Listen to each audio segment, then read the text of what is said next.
day, good evening, and good night, everyone. Thank you for tuning in. Yeah, shit is literally spiraling out of control everywhere. Chaos is emerging, panic is emerging, and if we learn one thing, panic ain't good for your immune system. And what do we know from the virus? Your immune system will defeat it. So, by continuing to stress yourself and panic and start panicking, you will increase your stress levels, and your immune system will drop, and the virus will maybe hit you. We don't know. So that's out of our reach, basically. We have no influence on that. So I would consider that being something to always keep in the back of your mind. Don't try forcing something that you don't have an influence on. What do you have an influence on? Things in your surroundings, your habits. Habits is very important in this situation. And I talked about this in my other videos. By the way, I'm quarantined. I self-quarantined myself. My mom was exposed to someone who was tested positive, so we don't know. And at the moment, the German bureaucracy is so absurdly weird. So they take 24 hours to actually call somebody and then call me back and tell you that I cannot get a test because that other person was exposed to whatever. Very, very weird and very, very confusing. But so I just decided, whatever. My doctor also said, yeah, you're right, just stay at home and do whatever you got to do. So I quarantined myself, and my dog is with me as well. I'll show him in another video. I will start maybe showing things in my scenario. So this is, so to speak, day 3. And my symptoms coronavirus, no. Wow, the ginger tea is fucking spicy. Oh my god, I put way too much ginger in it.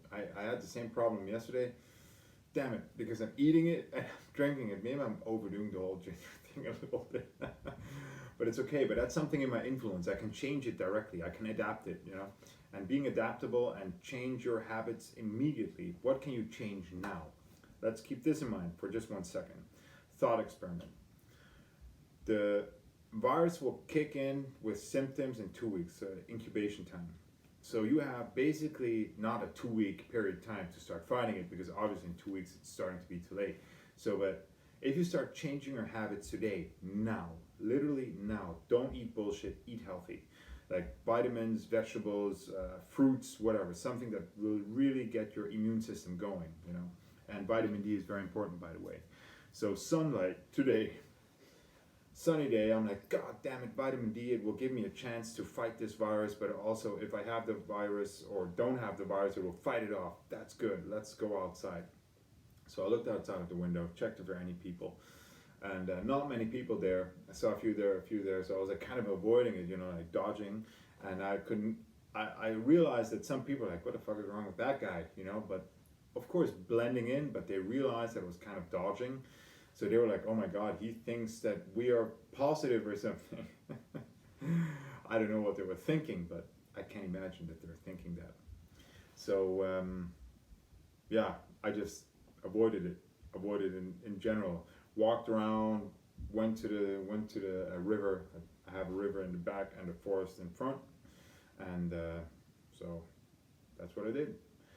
Went to the lake, or at the river, excuse me, and sat there and was like absorbing if any people are coming and enjoying the sun, and your whole skin transforms the vitamins, absorbs the sunlight and transforms into vitamin D.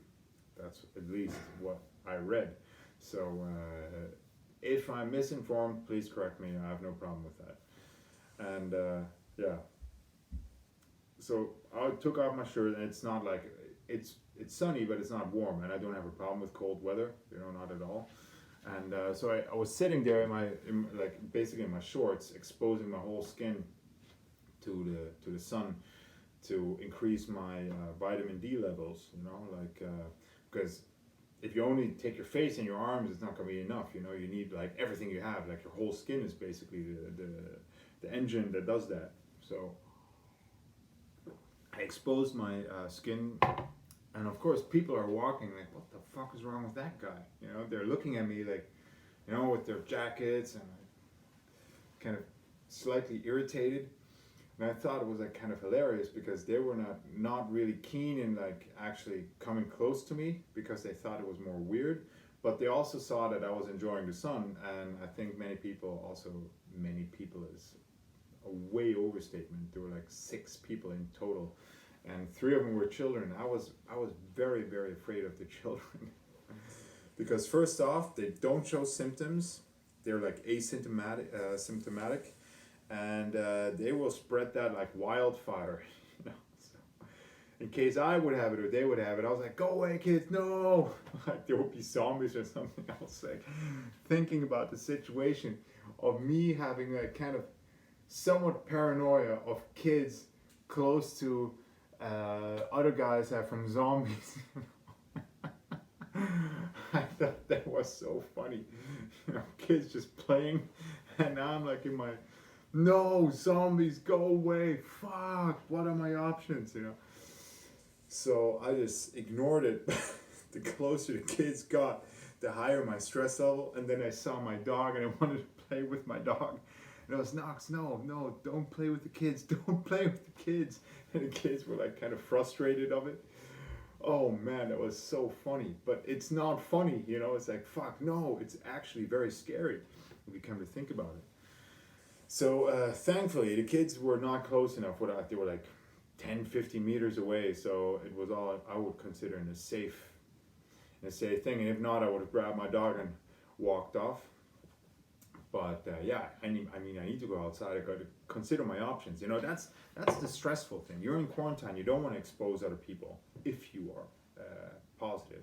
But at the other side, you also, in case you're not, because they didn't test me positive, I don't have any symptoms yet, and I could have been exposed for a very long time now. I don't have any symptoms. I also could be asymptomatic. So you're thinking about all these things all the time. You're outside, like you have the dog, and you're like, oh my God, I don't want to spread this, but I also don't want to decrease my chances of vitamin D in case I have it or don't have it, like to fight it off. Anyways, it's always good to have vitamin D levels. So that's what I was doing. Oh my God, that was just a walk in the park became like a survival experiment, you know? Crazy. And the other people just like walking like happily, like, oh, look what nice weather, you know? And I'm like, oh my God, people, duck, you know? Kind of crazy. You know, I was checking the other day, like I got these half masks, you know, but sadly enough with the wrong filters. There's like for gas, and I would need the N95 filters. So, you know, imagine me going outside with this thing, you know, over my head, like, oh my God, children. And people will think I'm fucking nuts because the situation is fucking serious without a doubt. But some villages, like where I live, the people just, it didn't occur to them that this thing is actually fucking dangerous. So everybody's chill, and that's good. That's very, very good, because I hope even when it starts kicking in, the people still keep their calm, keep their cool. Because the panic, oh my God, that's not good, man. You don't want to increase your panic levels, really, you don't want to. So, and always keep yourself hydrated, like drink a lot of water, not too cold, I would say like mellow warm. That's what I do at least. And a variety of teas, not the same tea, that mistake I did yesterday. I was drinking only ginger tea the whole day, and at night I started to feel my throat, but it was gone the next morning, so I knew it was just from the tea. And adapt, you know, go with the process and adapt, and just accept what's coming, you know, like a stoic mindset, basically. Fall into the stoic mindset. I think that's something you should really consider. Well, I hope you enjoyed my short sharing of whatever's happening here. And oh, one more thing, good nutrition, very important. Like really stock up on that as long as it's there. Like I mentioned it before, but like get some fruits, get some vegetables in, and start using those before. Like at some point, you know, the whole chain will be maybe cut, you know, because we in Europe we get like oranges from Spain, apples from, okay, the area, but also from Spain. We get tomatoes from Holland, you know. So as soon as everything gets cut down, all this shit will stay in the country. I think so eventually. Of course, there was some kind of trade going on, but I can also imagine that in the States, some things won't be so accessible anymore, so easy. So stock up on that, what you can get your hands on fruits and vegetables, and of course canned goods. That's like for the long run, but apart from that, I would consider that being a very good bet for now. Even if the virus chances on those vegetables are very high, disinfect it, do whatever the fuck you need. I mean, even if you spray alcohol in it, whatever, you know, get 100% alcohol, drown that shit in it just for a few seconds and let it drip out, and then eat it. I don't know if that's a good idea, but it could be an option. But hey, I'm no expert, and we are in crazy doomsday days. And thank you for tuning in. I really appreciate it. And I'm still getting used to this whole process. So bear with me. Thank you.